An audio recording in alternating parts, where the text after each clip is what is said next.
जो fake IDs बनती है, अभी recently government degree college Kathua की एक फेक आईडी बनी थी इंस्टाग्राम पे, तो उसे भी साइबर की टीम ने आपने ट्रैक कर दिया। पर किस तरह से देखते हैं, हरासमेंट हो रही थी, काफ़ी ज़्यादा कमेंट्स लिखे जा रहे थे, स्टेटस डाले जा रहे थे, तो किस तरह से देखते हैं कठुआ में ये फेक आईडीज का चलन जो है काफ़ी ज़्यादा बढ़ रहा है? वो कुछ जिसे कहेंगे कि शरारती बच्चे थे जो इसके अंदर इन्वॉल्व थे। जब हमने उनको काउंसिल किया तो दे रियलाइज देयर मिस्टेक और उन्होंने उसको टेक डाउन किया एंड इंश्योर्ड कि दोबारा इस तरीके से नहीं होगा। वीमेन मिसिंग के बहुत ज़्यादा केस कठुआ में हो रहे हैं और हम देख रहे हैं कि आप फैमिली को रीयूनाइट तो करते हैं लेकिन उसका number day by day increase हो रहा है।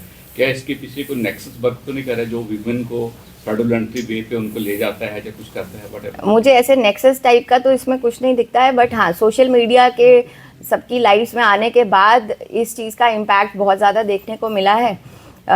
इसमें मैं यही बोलना चाहूँगी कि पेरेंट्स को ये बोलना चाहूँगी कि थोड़ा सा अपने बच्चों को काउंसल करें, टीचर्स को कहूँगी कि अपने स्टूडेंट्स को काउंसल करें and they need to keep a watch कि इस तरीके से थोड़े से नंबर्स कम किए जा सकें। But yes, this is not some nexus which is working, this is the role of social media which is actually taking the society to a different level. Ma'am, युवाओं की बात करें, समय समय पर कठुआ पुलिस ने उन तमाम युवाओं को रिहेबिलिटेट किया जो नशे की गिरफ्त में थे, उन्हें नया जीवन भी दिया।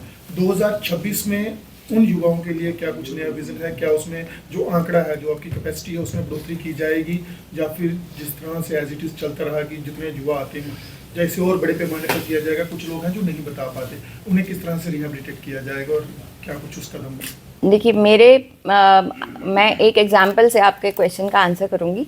मेरे पास एक फैमिली आई थी, उन्होंने कहा कि हमारा बच्चा जो है वो ड्रग की गिरफ्त में है और हम चाहते हैं कि किसी तरीके से आप उनकी मदद करें।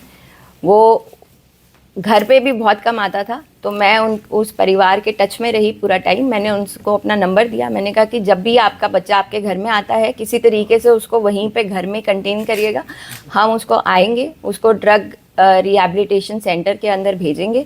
उनकी ये मांग थी कि कठुआ के ड्रग रिहैबिलिटेशन में ना भेज के जम्मू में भेजे, तो वहाँ पे भी कांटेक्ट करके उसके लिए वो बेड रिजर्व करवाएगा। तो यही कहूँगी कि आगे भी अगर कोई फैमिली ऐसे आती है तो उनकी मदद की जाएगी। और हम समझते हैं कि there is a difference between drug victim and drug peddlers. तो जो पेडलर हैं उनके ऊपर सख्त कार्रवाई होगी, जो विक्टिम हैं उनके लिए हम लोग मेडिकल सुविधाएं ही उपलब्ध कराएंगे। मैं गो रक्षकों की बात करूं और गो तस्करी के प्रयास को विफल करने का काफ़ी अच्छे से पुलिस द्वारा किया जा रहा है। हाल ही दिनों में आपने देखा कि एक प्रोटेस्ट भी हुआ कालीबड़ी में, जो एक कैप्टन सुनील चौधरी चौक के नज़दीक जो इंसिडेंट सामने आया था, तो उसके बाद से किस तरह से देखते हैं कि ऐसे कौन से शरारती तत्व है, क्या उन्हें ढूंढ निकाला है जो इस तरह का माहौल ख़राब करने की कोशिश कर रही है?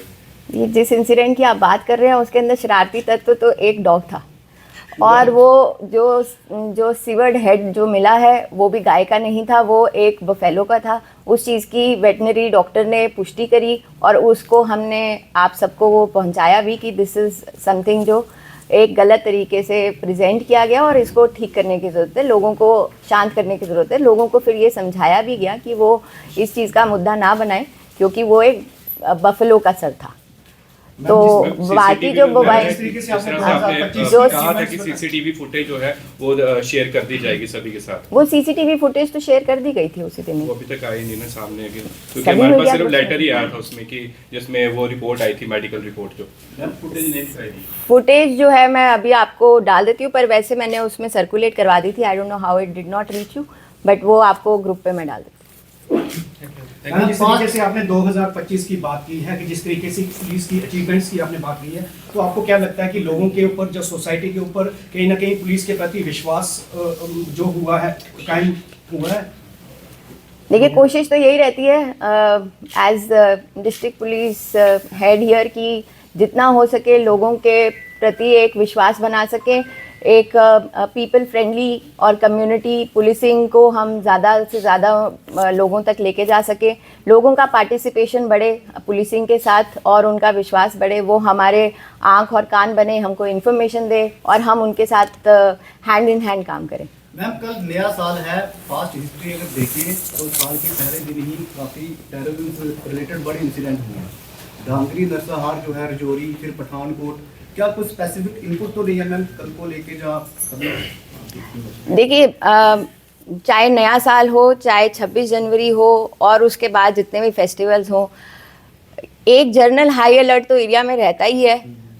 उसके अलावा हम लोग वैसे भी हाई अलर्ट पे पूरे साल भर के लिए रहते हैं। हमारा जो काम है वो 24/7/365 डेज रहता है। तो इनपुट है मैम? अभी कोई ऐसी स्पेसिफिक इनपुट नहीं है, जनरल हाई अलर्ट है एरिया के अंदर और वो आगे भी रहेगा।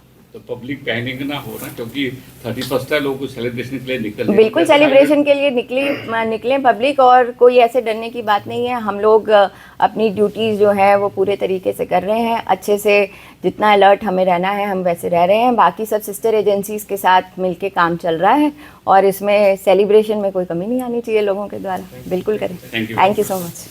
Happy new year.